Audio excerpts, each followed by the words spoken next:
because nobody wants to hear us when we're not here. Look, our faces.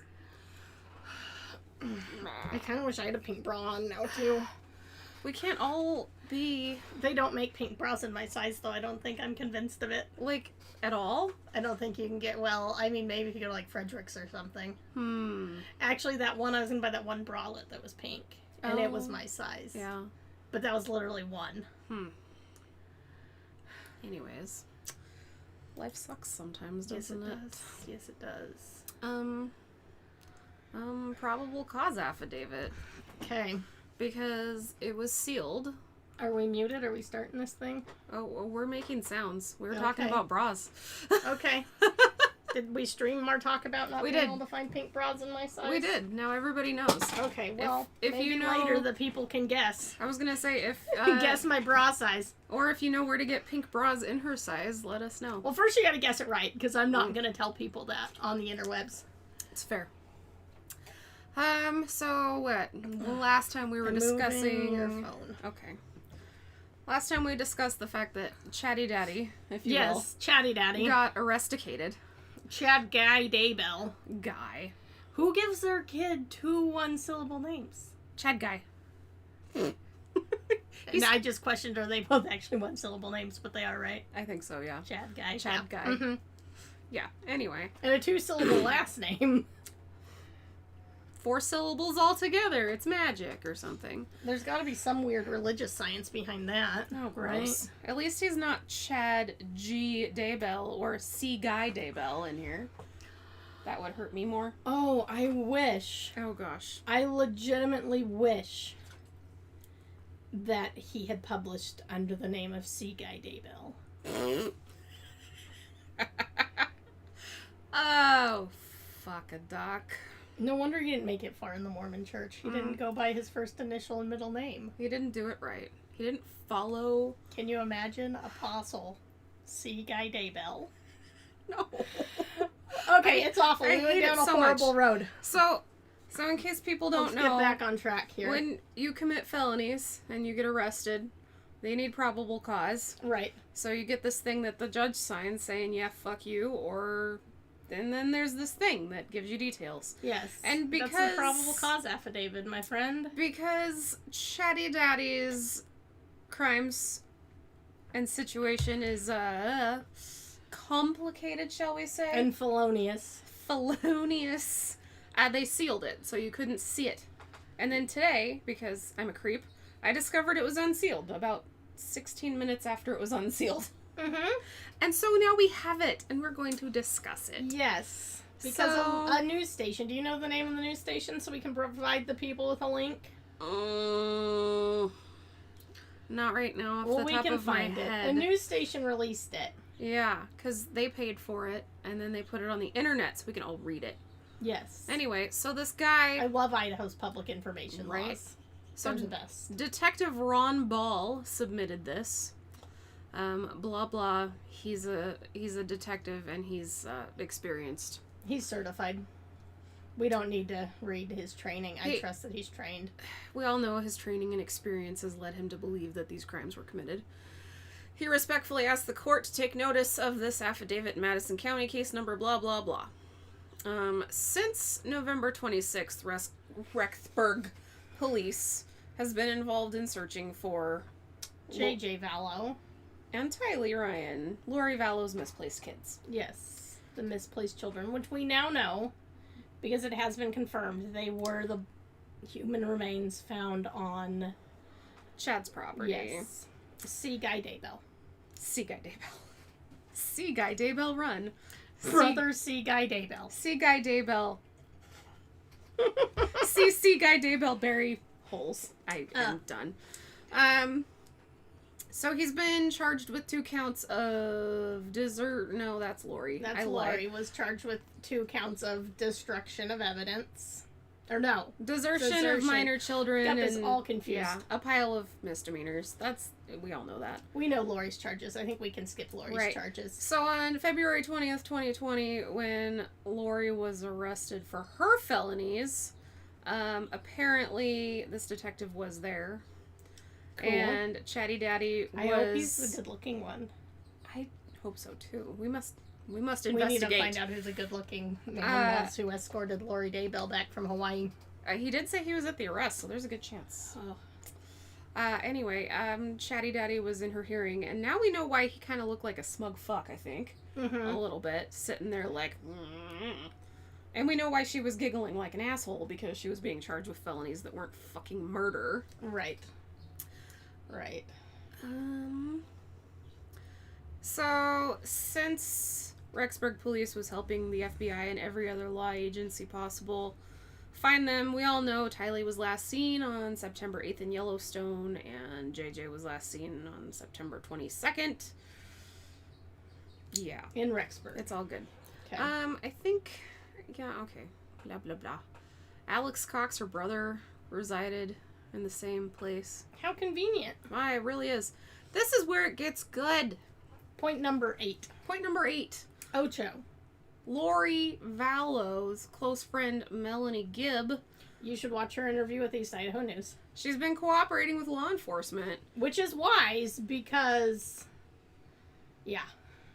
She could really have gotten herself into a lot of trouble. So... Melanie is from Arizona, right? Is she the one that the kids were supposedly staying with? Or JJ She's the one was JJ was supposedly Okay. with watching Frozen. So, or Frozen 2, I think. So right around the time that JJ was last seen, she's visiting Lori in Idaho. And Lori starts talking to her about how JJ has become a zombie. Because that's normal. And in this awesome mental... I don't know what to call it. It's so stupid. Basically, when your mortal spirit leaves your body, and then a dark one enters you, you become a zombie. But you're only immortal if you have... Well, no, I guess you're mortal whether you believe you have a spirit or not. So, your spirit goes to limbo and is stuck there until your body is physically killed. Convenient. I didn't think that Mormons believed in limbo. I thought limbo was a Catholic belief. Lori Vallow is a crazy person. Okay, so what you're telling me is I can't make sense of this? Probably not. I think she left standard Mormon beliefs a while ago. Yeah. Yeah, I think you're right. So until the physical body dies, the zombie spirit is in there, and the other spirit's just like, meh, something. So, Lori told... I want, like, Dawn of the Dead zombies. I don't want these weak sauce zombies. Basically, we are confirming that she thought JJ's spirit was stuck in limbo and he had been possessed by a dark spirit, and the only way to cure him of his possession was to kill his body dead. Hey, I think my phone's telling us that we're streaming. Weird. Ooh, and it looks like East Idaho News has the document that we have. Bastards. Which I knew would happen. Oh, yeah. I love East Idaho News.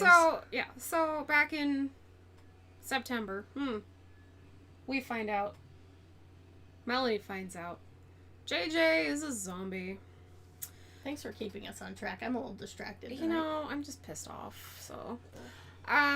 Point number 9 of this document. Melanie further informed Detective Bull that Tylee was a zombie in the spring of 2019. So she lived with a zombie child for 6 months? Apparently. Ish? Yeah. Okay. Melanie was on the phone and heard Lori call Tylee a zombie, to which Tylee said, "Not me, Mom." Can you imagine being a teenager who grew up, like, fairly normal? Like, I mean, she grew up Mormon, so I can't say it was normal. Yeah. But relatively normal? And then have your mom referring to you as a zombie and trying to, like, talk her down? Right. No child should have to, like, talk their parents down from their mental illness. No. I'm just saying. Lori told Gibb that Tylee had turned into a zombie when she was 12 or 13. Which is about the time she became difficult to deal with. Because she was turning into a fucking teenager going through puberty. Yeah, menstruating for a while, you know, as a young teenager will do that to you. Just call my mother and ask her what she thought of me when I was 12 or 13, and she'll say she thought I was probably possessed by a demon. I was worse at like 10 to 11, but I mean, Yeah, by the time, I mean, I'm sure 12 and 13 weren't pleasant either, but I remember some well, I was on happy pills for a year. Yeah. So I think that evened me out a little bit. Probably. So that's probably why 10 to 11 was real bad. Yeah. Yeah. Not on the happy pills yet? Yeah. I feel maybe like 10 was bad and then I got on the happy, I don't know. Anyway. Somewhere in we there. Digress. We always digress. Give your children happy pills. Happy pills. So that they don't turn into zombies.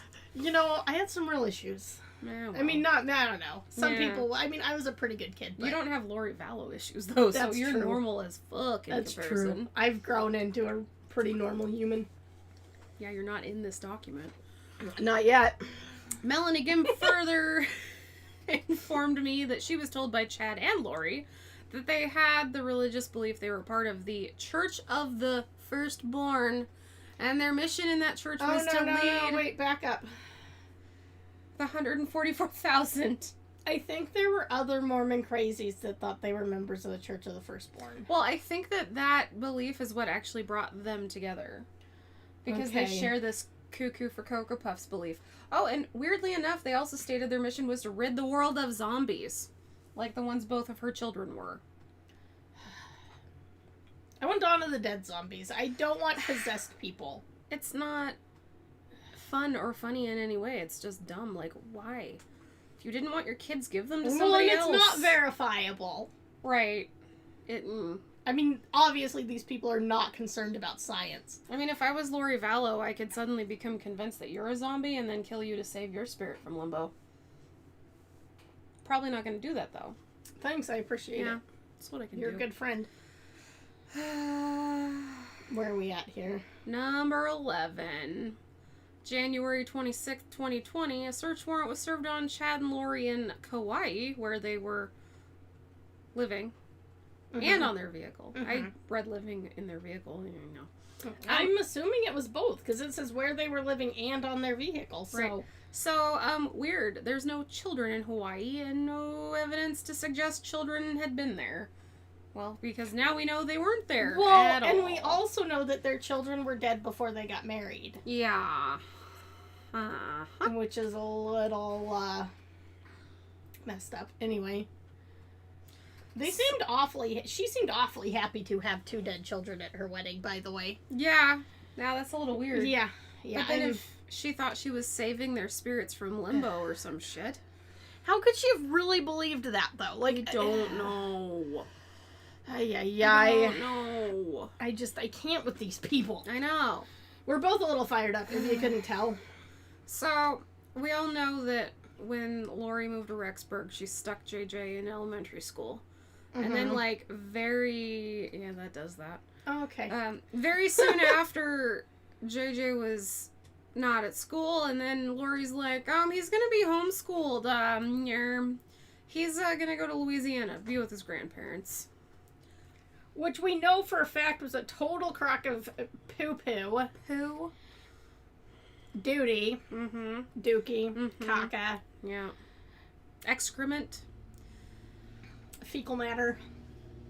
They search her apartment out, since because JJ was misplaced or in Louisiana. And he wasn't in Louisiana because his grandparents who live in Louisiana later reported him missing. Right. Maybe not the best choice to say that he was with family.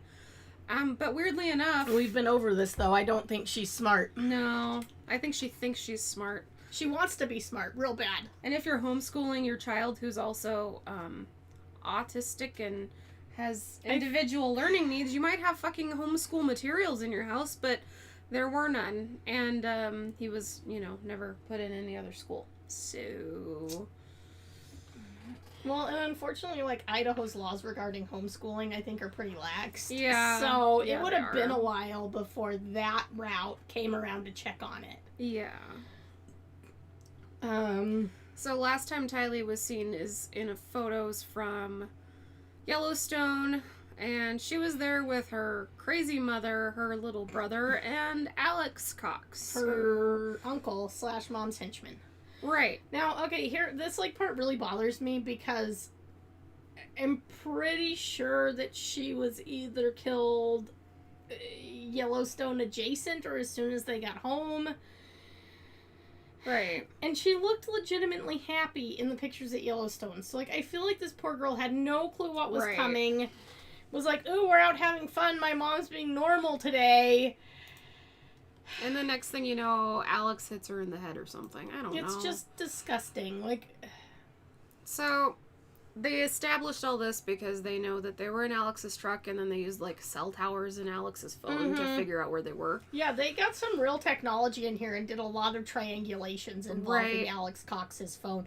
Do you think it's easier to get a search warrant on a phone if the person is dead? Probably. Huh. I don't know. I mean, they can't object. They're dead. Right. I mean, I still think Lori killed him, but he yeah. can't object because he's dead. Yeah. So maybe you should have kept him alive, Lori.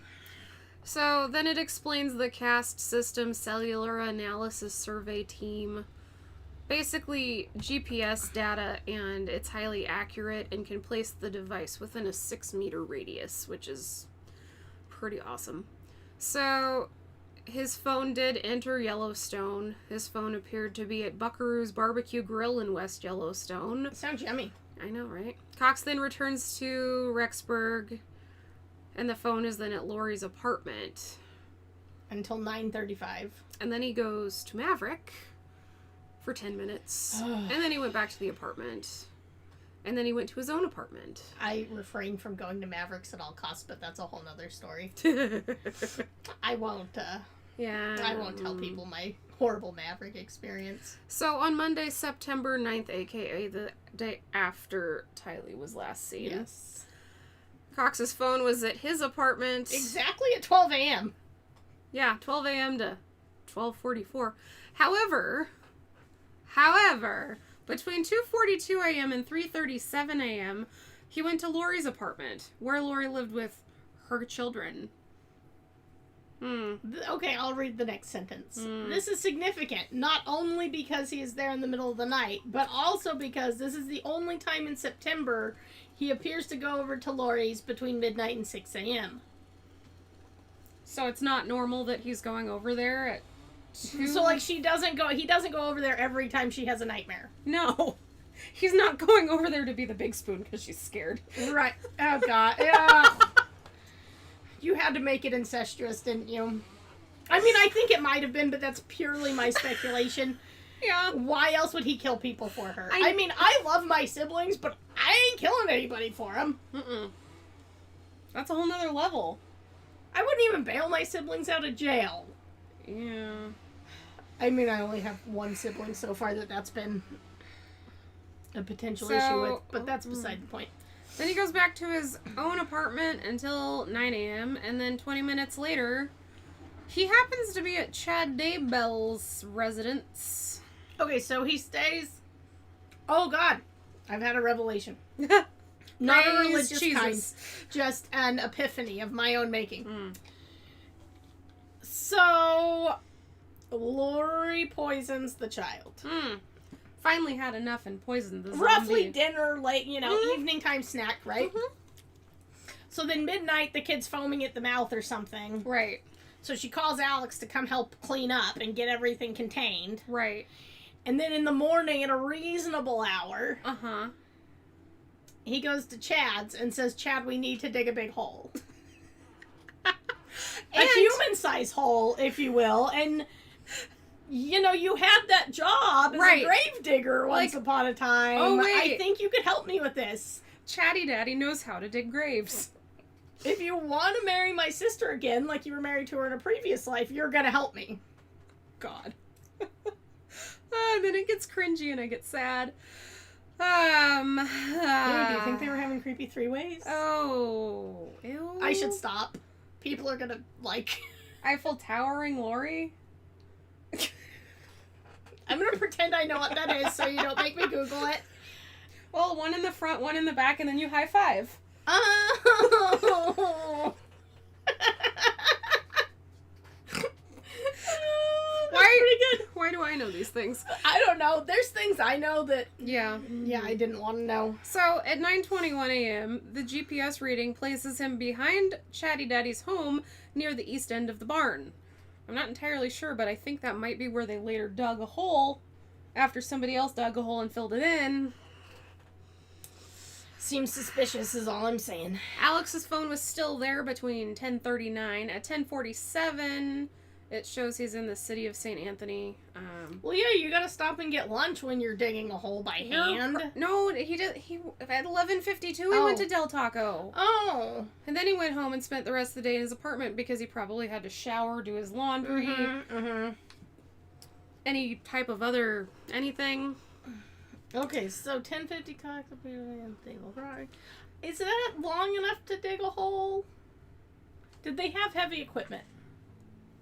I mean, I don't mean like super heavy equipment, just like a small backhoe or something. He could have given Chad the heads up, and Chad could have started digging a hole beforehand. That's just when he got there with the goods to put in the hole. Yeah. Well, do we know that he had the goods? I'm assuming so, if he went into the house. It seems a little odd to show up with something that large in the broad daylight. Yeah, but... this is broad daylight. He's got property, though.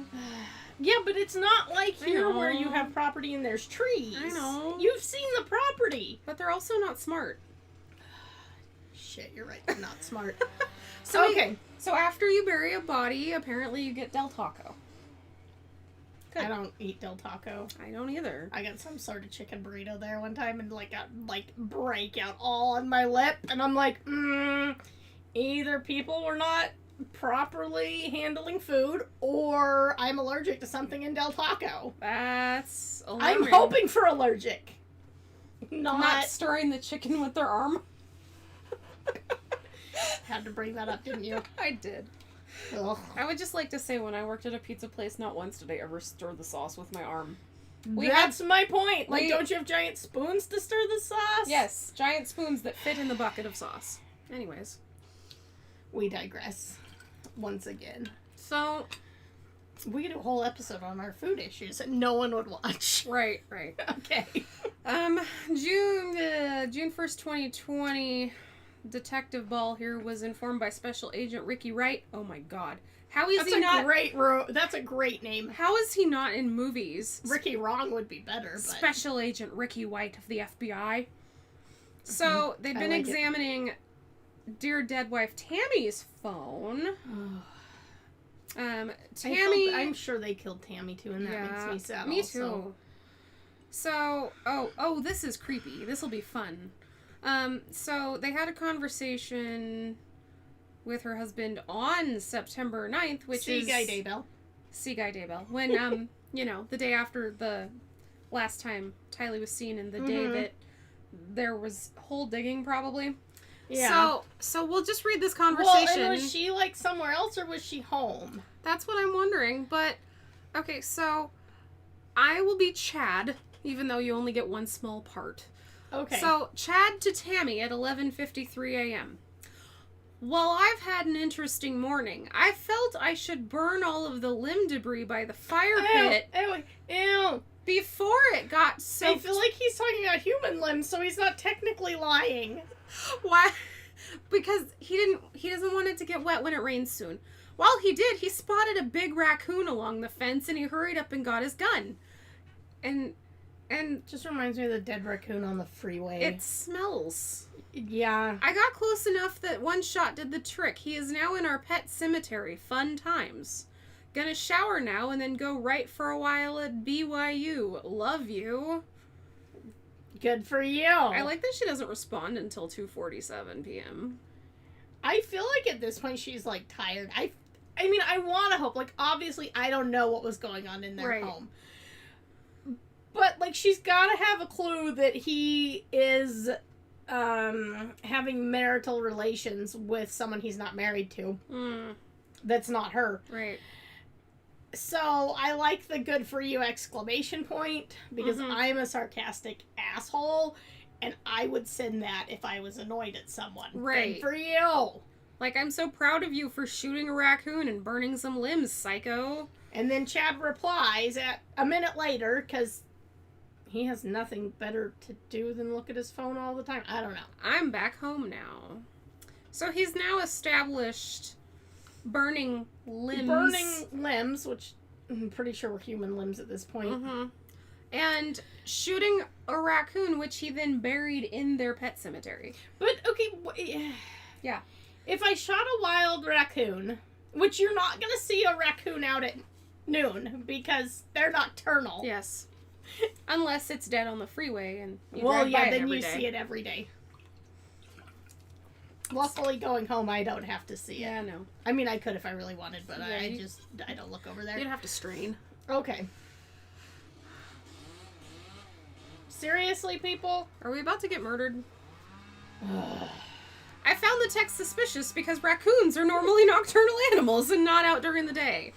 It should be noted that from interviewing neighbors of Chad, we are aware that mid-July, Garth Daybell, his son, told their neighbors Chad had shot Can we pause for a minute? a raccoon. And he's a child named Garth. I want his middle name to be Brooks. Because I'm a country music fan. And then I want him to be G. Brooks Daybell. Well, and then wasn't Garth in, was that Wayne's World that had Garth? Yes. Yes, Wayne and Garth. Anyway, yeah, so he said that Chad shot a raccoon out of a tree, but I'm pretty sure Chad told her that the raccoon was just walking along. Also, why would you just shoot the raccoon? Like, I don't get it. Okay, so I was listening to this other podcast today, and it said that Chad liked to, like, catch bees and, like, kill them and not, like, with a fly swatter kind of ways.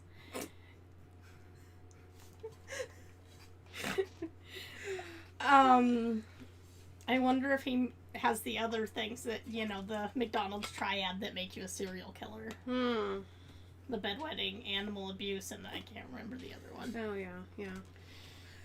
So... I mean, I was a bedwetter, so I just need, like, 2 more things, and then I can be a serial killer. Maybe I should finish Hunter's Ed. Yeah, maybe. I don't want to be a serial killer. I joke, people. I joke. Jokes. So they interview some neighbors, and the neighbors say that they've had a lot of bonfires, and they hardly ever use the fire pit, though, up until the last few months. And the first bonfire that Regan noticed was soon after Tammy died. Burning evidence, are we? She died peacefully in her sleep. See? I don't think it was peaceful. See? There's nothing here to prove otherwise. Because I burned it. Mm-hmm. Trying to make him sound a lot more like a villain, because then at least he might be kind of cool, not just a wank. June 2nd, they talked to Tammy's sister, and he asked if she was aware of a pet cemetery on Chad and Tammy's property.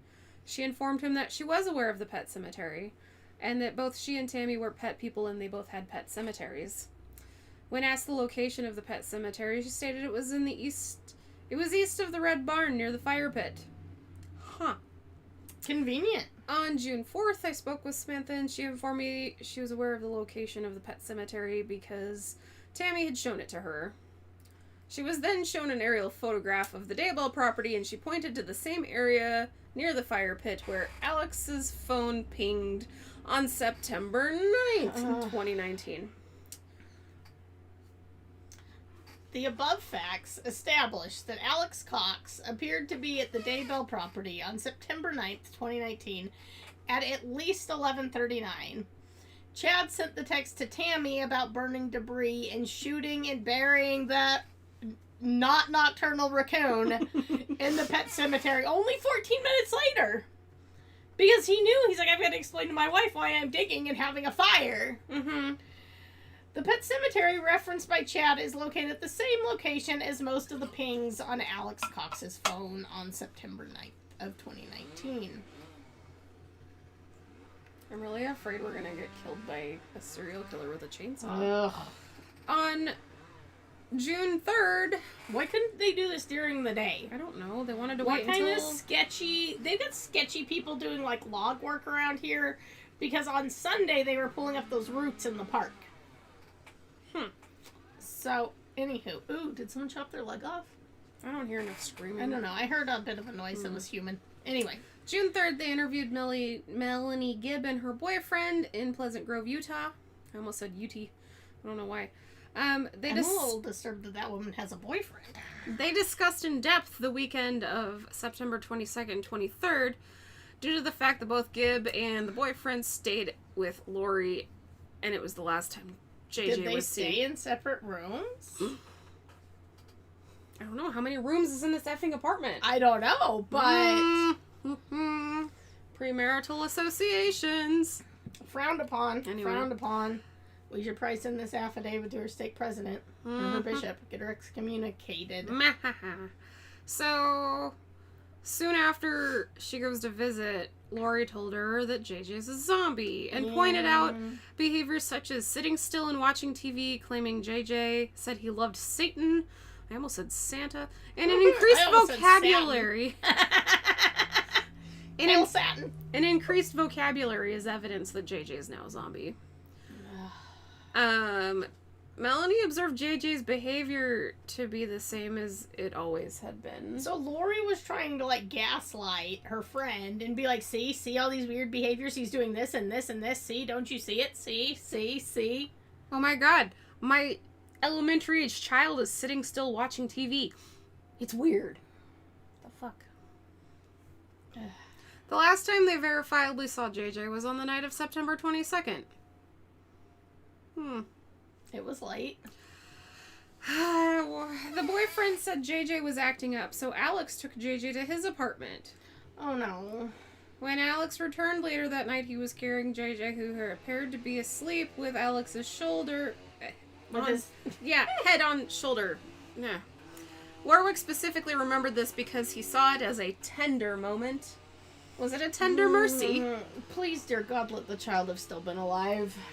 He further informed us that when he woke up on the next morning and asked Lori where JJ was, this was between 8 and 9 a.m., Lori informed Warwick and Gibb that JJ had been acting like a zombie and had been crawling on the kitchen cabinets and gotten on top of the cabinetry in a space between the cabinet and the ceiling. She informed them that he had knocked a picture of Jesus off the refrigerator, and then she had Alex come take JJ. Okay, so first of all, why do you have a picture of Jesus on your refrigerator? Because she's a good Christian woman. But wait. Okay, I have more issues here. I have a brother who was ADHD. Before he was medicated, I remember multiple times him ending up on top of the refrigerator. This is not odd for an active child. Like, it's not weird. Like, if the kid's a climber, the kid's a climber. Yeah. I mean, the first time my brother was brought home by the police, he was like 8. Oh, God. And he had climbed on the roof of the church down the street from our house. He'd climbed up a tree and, you know, he's kind of like a little agile spider child. So I don't find this as evidence that he's a zombie. I see this as he's an active boy. Right.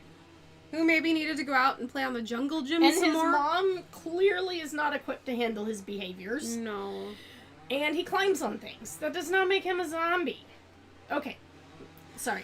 So, that FBI phone team decided to look at Alex's movements on that morning. At 9:55, he is again on the Daybell property until 10:12. The pings on his phone locate Alex near the pond on Chad's property. So once again, Special Agent Ricky Wright of the FBI analyzes my favorite special agent frequency of I kind of hope he was the hot guy. He probably wasn't, because he's probably a computer guy who sits and So the detective asks Special Agent Ricky Wright to analyze the frequency of Alex's visits to Daybell's? Wow, I'm stupid today. Chad, see Guy Daybell's property. We would love to close the windows so y'all didn't have to hear the chainsaw, but it's a bazillion degrees out, so we have to hear it, you have to hear it. It's 80 degrees in my house. We're going to address the elephant in the room. That is the chainsaw. Anyway, so, to quote Special Agent Ricky Wright. Would you like me to read the quote? I would. Per your request, I checked the visits by Alex to Chad's house again. There were only 4 visits by Alex during the month of September. These were on 9/6 from 12:41 to 12:53, 9/9, 9/23, and 9/25 from 10:05 to 10:22. So we went there a couple times for like 10-15 minutes, And twice he went there Maybe for longer. for different amounts of time. During the 2 visits on 9/6 and 9/25, all the pings were in and around the house, and there were no pings anywhere in the backyard near the fire pit or the pond. As you can see, these visits were also short, about 11 minutes and 17 minutes, like the one on 9/23, 17 minutes. The visit on 9/9 was the only long visit, approximately 2.5 hours. What can you do in 2.5 hours? I mean, I think it would take me longer, but... On June 9th, a search warrant was executed at Seaguy Daybell's residence and property with the assistance of a local FBI ERT team. It's an ERT team. Yeah, I know. I just wanted to say ERT. ERT? They I don't know what located it stands for. they though. located multiple sites of interest. I have a feeling this is going to get gooey and sad soon. Yeah. These sites were identified and corresponded to the cellular data of Alex's phone when he was on the property. Additionally, one of the possible sites correlated to a location on the property Chad had texted his wife about. The limbs. The raccoon and the limbs. The raccoon and the limbs. The first site of interest was located on the north side of the pond near the north edge of the property. The site corresponded with 2 GPS pings from Alex Cox's phone. On September 23rd, a patch of ground was located that appeared to be disturbed. The weed growth on top of the disturbed ground was shorter than surrounding weed growth. What appeared to be sod etching was also noticed. The disturbed area was approximately 4 feet by 2.5 feet. And I feel like sod etching is something that Seaguy Daybell knows all about. And also, how tall is a 7-year-old? Yeah. So, the ERT team removed the top layer of sod, and underneath the sod were large flat rocks. The rocks were removed, and they found a cement box containing the golden plates. Oh, wait, no. There were pieces of paneling, and the paneling was removed, and investigators exposed a round object covered in black plastic. It's gonna get icky, people. Yeah. Like, if you're not into this, you might want to leave now, because... Ew, it still had an odor. Yeah. Upon exposing the round object covered in black plastic, there was an odor. They made a small incision, and underneath the black plastic, it was white plastic. They made an incision in that layer, and they exposed what appeared to be human remains, the crown of a head covered in light brown hair. The remaining dirt around this object was methodically removed. These people are fucking assholes, and I don't care if I get kicked off YouTube for saying it. Methodically removed, exposing what appeared to be a body wrapped in black plastic. The plastic appeared to be tightly wrapped around and secured with duct tape. I really hope he was dead before they put him in the plastic. I really hope so. So they called an anthropologist from Boise State University to be there, and she advised on scene that the remains appeared to be human. A second site of interest, I think this is the one that's way worse, was located behind a red unattached outbuilding. So Diana has maybe actually read this because she found it while I was out, paying my car payment and buying dinner. I have not read this. Near a fire pit. Next to the fire pit is an area used as a pet cemetery. This is where Alex was on September 9th, also known as the day after Tylee was last seen. GPS pings on his phone. Because the FBI does these things. Ground in this area was probed with a steel pole, and several areas of disturbed ground were located. During a search of this ground, a buried cat and dog remains were found. A backhoe was used to dig further. Bricks were located approximately a foot below ground. Once the bricks were discovered, the soil was examined, and what appeared to be 2 bones were located. Based on the condition of the bones, the anthropologist was not able to determine whether or not they were human. Methodically, they searched the area and several How big of dogs did they have if she wasn't sure they were human? Anyway, they could have been small human bones, I guess. They found other bones, charred tissue, and charred bones. Why was it freaking necessary? The anthropologist indicated these bones, both charred and uncharred, and the tissue found were human remains. Investigators provided photos of some of the partial remains to a forensic anthropologist, and she identified the... Dr. Getz, like Leo Getz. She identified, some pet bones being non-adult human bones. It's not looking good. Oh, Lord. Who scanned this? Every page is a different size. My scanner does that, actually. What? So, I don't know why. I've tried to fix it. While officers were conducting their search, C. Guy Daybell was observed by officers to be continuously watching where the officers were searching, as you would if you buried people in your property. Well, and of course, during a search warrant, they don't, you can't go in. Yeah. So, he was conveniently at his daughter's house across the street, which is handy if you got a daughter across the street from your house while the police are searching. Around the time the head mentioned in paragraphs 32 and 33 was discovered, C. Guy Daybell was observed leaving his daughter's residence. Detective Ball and other officers pursued him and detained him because they were like, yo, we found remains on your property.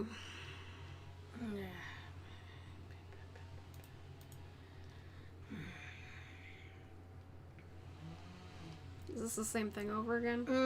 Nope. No, this is different. I just saw the I'm a blah blah blah.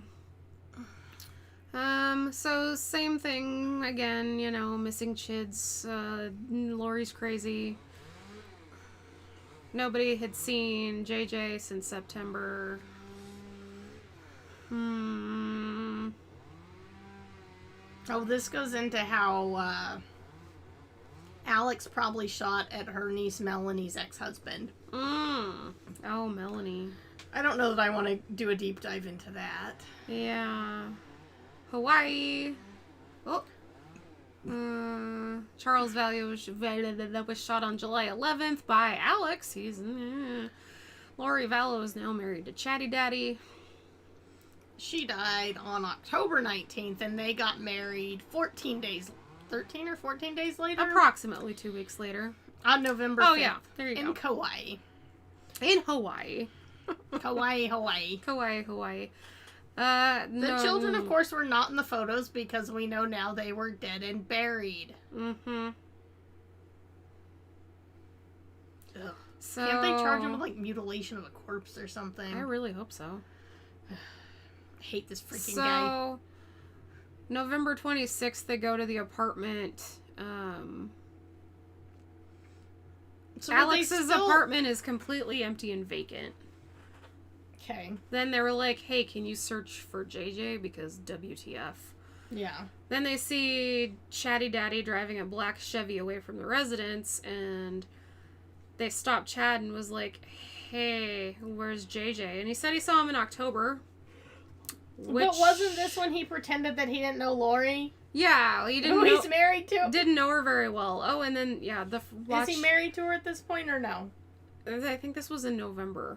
Yeah, he was married to her, but he didn't know her very well. No, and didn't know if she had kids. Never made podcasts with her or anything. No. You don't have kids you haven't told me about, do you? I don't think so. I don't have any kids that I know of either. Okay. Since we're both women, that might be awkward. Especially about the chicks I worked with. Someone asked her one time while she was cutting their hair. They were like, "Do you have kids?" And she's like, "Not that I know of," and just kept cutting. She had a child, by the way, but it was It's funny. Yeah, the guy in her chair was like, because that was when I worked at the men's salon. He was like, "Huh?" So once again, November 26th. Hey, Melanie. Lori says you have JJ. I haven't seen JJ in several months. I really Now here's the thing. It's Melanie Gibb person. I don't want her to be in any trouble. Right. But I'm curious how things would have gone had she been like, "Oh yeah, he's here with me." Right. And then kind of evaded the local police for a while. I mean, I'm sure she'd be in trouble at this point, but yeah. Anyway. So then there's the whole storage unit thing in January. The wine just hit me real hard. Oh, fun. 'Tis sleepy by time, people. They execute search warrants, and they were trying to find if there was any record of Tylee actually being in Rexburg. Whose dad was Joseph Ryan, who weirdly enough is currently deceased. Yeah, he died a long time ago of a heart attack. And was cremated. And he was fairly young. And the way, like, okay, so, like, my great-grandpa did die of, like, a sudden heart attack in his 40s, but that was, like, in the 1940s, 50s? Yeah. It was post-World War II, but anyway, like, there wasn't anything you could do about it back then. But now we have, thanks to science, you don't have to die of a sudden heart attack in your 40s, usually. I mean, I know people that, you know, it's happened to, but it's not common. Yeah. So for her one ex-husband, Tylee's dad, and her brother to have died of heart attacks at relatively young ages is suspicious. To say the least. So, Colby, Tylee's brother, said the last time he talked to her was on August 30th via FaceTime. And then after that, Lori would always give excuses as to why Tylee couldn't talk to him. This woman is an evil, evil person. She's an idiot, but she's freaking evil. And then Lori told Melanie that Tylee was attending BYU. However, people can investigate that, and guess what? Guess who was never enrolled at BYU or any other school affiliated with BYU, well, and Idaho? then I guess I heard, like, at some point, like, she had told people Tylee was going to go to BYU Hawaii. Which, I mean, would be delightful, aside from the whole honor code. But anyway, it's beside the point. Oh. But I think she thought that Charles's life insurance would pay for that. And Charles was smart and made his sister his beneficiary. Not Lori. Which she did not know. Which I feel like had she known, maybe she wouldn't have killed him. Maybe not. I mean, would not have let Alex kill him in self-defense. Self-defense. Because there's such a history of violence between the two. Oh my goodness. Well, and Alex was a felon because he, like, assaulted Tylee's dad. Yeah. I'm really concerned about him and Lori's relationship. Me It's too. alarming. I'm not saying it's the icky thing, but... I'm pretty sure it's the icky thing. You don't, like, just, like... I mean, I'm not very close to my siblings, so maybe I'm not a good example, but... You're also not bad shit got crazy. yourself into this. Like, figure it out. Yeah. So basically, all winter, people were like, where are the kids? Where are the kids? Everybody help us find the kids. We surveilled them in Hawaii. Lori used a website to try to find a babysitter for JJ. For, like, one day. Right. But the babysitter thought her employment was ongoing, and then on September 24th, she reached out, and Lori was like, oh, JJ is gonna go stay with his grandparents, so we don't need you anymore.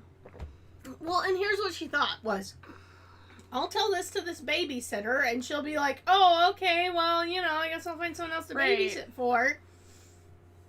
And didn't think that, you know, you found this person on a website. Like, things you do on the internet are trackable, people. And once again, let us relive the fact that when they were in Hawaii without either child...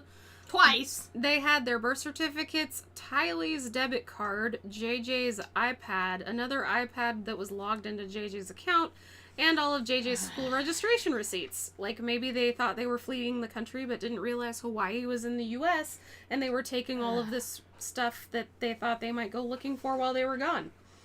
Yeah, I just can't with these people. I know. You keep talking to the people. I have to have a potty break. Okay. Because I drank all the wine. And then, you know, we can all remember that she gave back his service dog, and then she was telling people that she was an empty nester in November. Hey, remember how the service dog... She tried to sell the service dog. Oh, yeah, Remember well, yeah. before she gave it back. Yeah, because that's the great thing to do. Yeah, so basically they're just shit.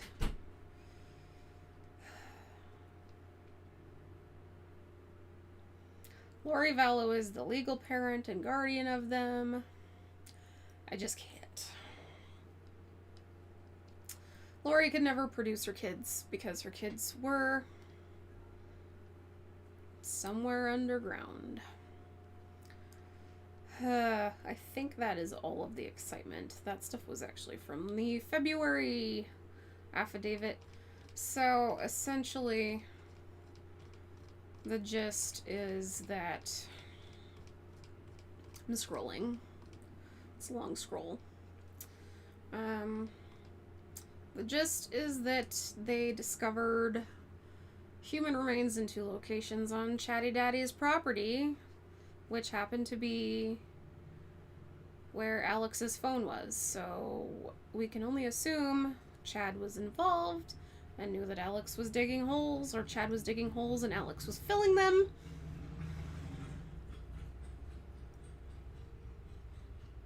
I just can't. Because now, I'll wait until Sally gets back. Waiting, we're waiting, we're waiting.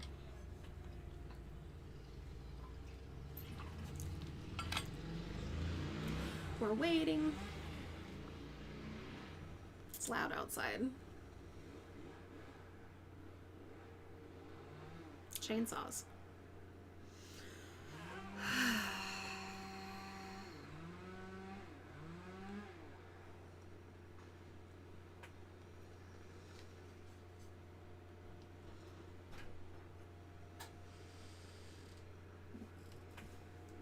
So basically, we've discovered... What did you discover while I was on Nothing exciting. That was Lori's affidavit from February. Oh, yeah, so we already knew about it. It just kind of ended. But okay. So now all we know is Chad's sitting in a different county jail than Lori because he lived 6 minutes away from which also happened to be in a different county. Which is funny because it just makes me happy. Yeah. And there is an order appointing special prosecutor, so the same prosecutor can... Well, I mean, like, the facts of the... I mean, the cases are clearly related. Like, I feel like they probably should be prosecuted by the same attorney. Yeah. Even though their defense attorneys shadily work in the same office. Yeah, it's bizarre, but I mean, I guess it's not illegal. It just seems bizarre. Right. Especially... But maybe they're getting, like, a group discount. I know. I just think it's sketchy that both attorneys are like...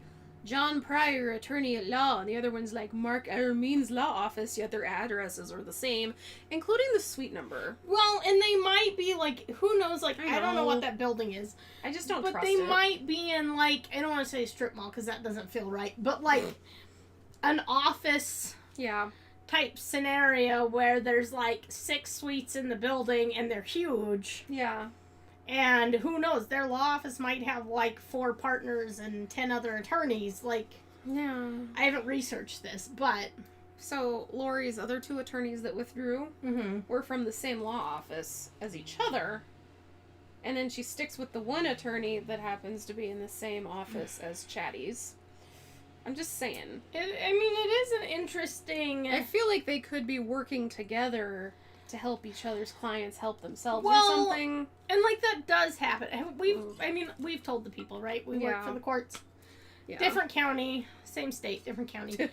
And that will happen where attorneys will, like, if, like, people who are in some sort of relationship or co-defendants have, like, a united front, they will work together to, you know, come up with the best defense for, you know...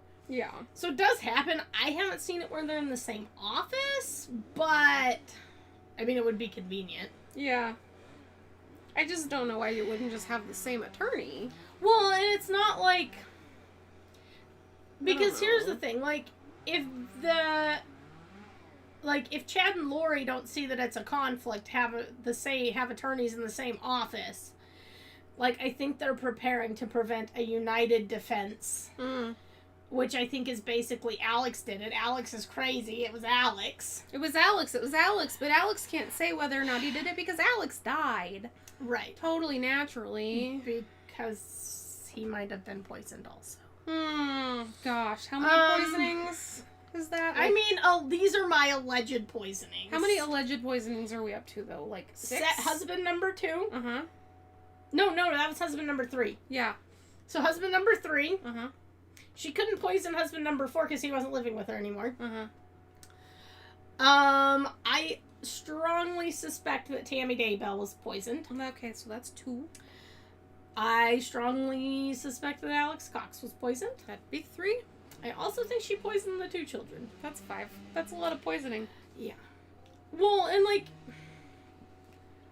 I don't know that many people that were, like, closely related to me around my similar age that have died of poisonings.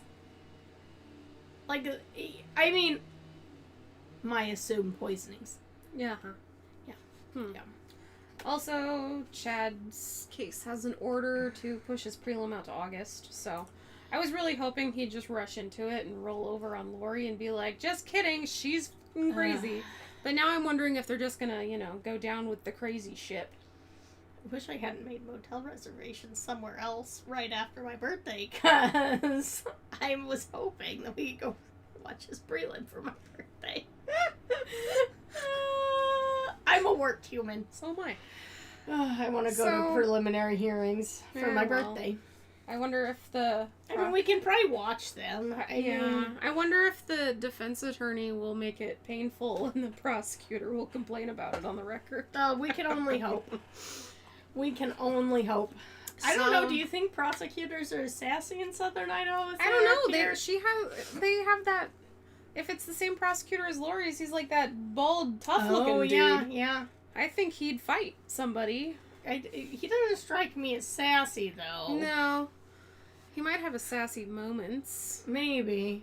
Anyways, so 2 holes, 2 sets of remains, Alex Cox's phone all over it. Burnt human remains. I mean, let's not... And I'm sorry, you don't have bonfires very often, and then you have a lot of them. Well... And I think he was probably, like, different times he was probably, like, burning evidence or something. Right. And, like, I mean, I don't think he was every single time burning human remains. But, like, I thought... Well, it might just be because I'm a worked human that I know this. But I really thought that, like, everyone knew that you can't burn human... They're not going to disappear. Right. Like, cremation ovens get real, real hot. And without a closed, contained environment, a fire is not going to get that hot. But,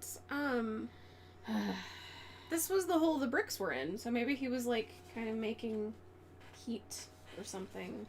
Like, I don't know. Maybe he thought if they were burned enough and buried in the pet cemetery, a fucking PhD wouldn't be able to tell what's a dog bone and what's a people bone.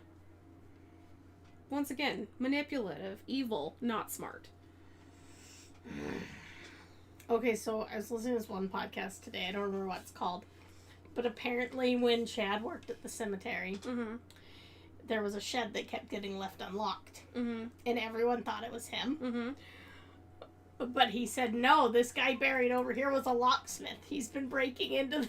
His spirit's been opening the shed. And then he used his magical Mormon priesthood powers and told that spirit to go to the other side.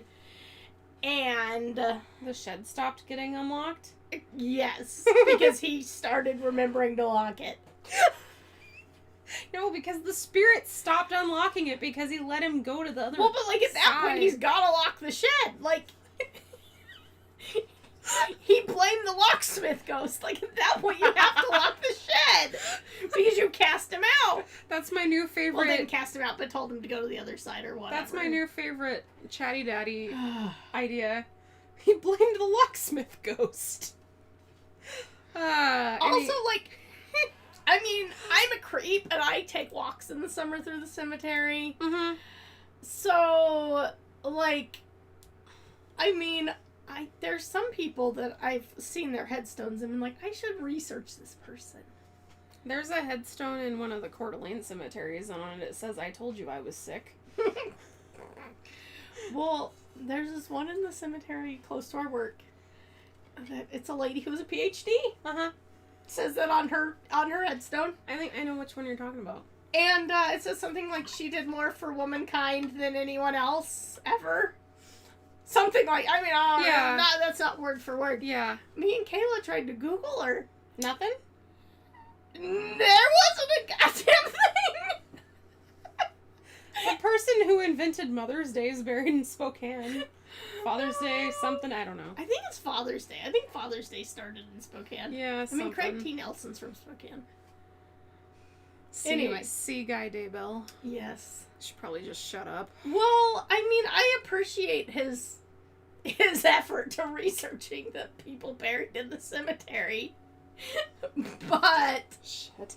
Did I tell you that I saw Officer Moore's headstone going down the freeway? Yeah. It was so weird. Okay, we should probably stop. Yeah. The people don't care about this. I mean, you should. Yeah. I mean, the man was shot in cold blood for no good reason. Because someone was afraid of going to prison. Ironic, since now said person's on death row. Yeah, he got a real special escort down to the prison. Do you think they put him in an adult diaper because they didn't want to make bathroom stops? I would have. Like, either hold it or shit in your pants, loser. Yeah. Going I on mean, a you car had a ride. secured, transport van. And I'm pretty sure they had like 4 or 5 ISPs in front and 4 or 5 ISPs behind. I could see, like, local ones joining in, too. Yeah, probably. Like, as they went. But I mean, I saw a picture posted by ISP and I was like, yeah, you make sure he gets to death row. Yeah. You take him there yourselves. Or if that van wrecks, make sure his seatbelt's undone. Make sure he's ejected into a That's burning not tree. the police officer's job. He deserves an appeal. Even though his appeals are bullshit. Yeah. Ineffective counsel. You're on video, douchebag. Well, he did not have an effective counsel. He had lots of counsel, and they were all very effective. Yeah, so he sucks. Okay. Anyway. Out losers, follow us on the things. Until next time when Chad Daybell does something stupid, or Lori. Seriously, follow us on the things. Do it. The Bye-bye things. now. Toodaloo. End. I hope it caught my toodaloo. I hope so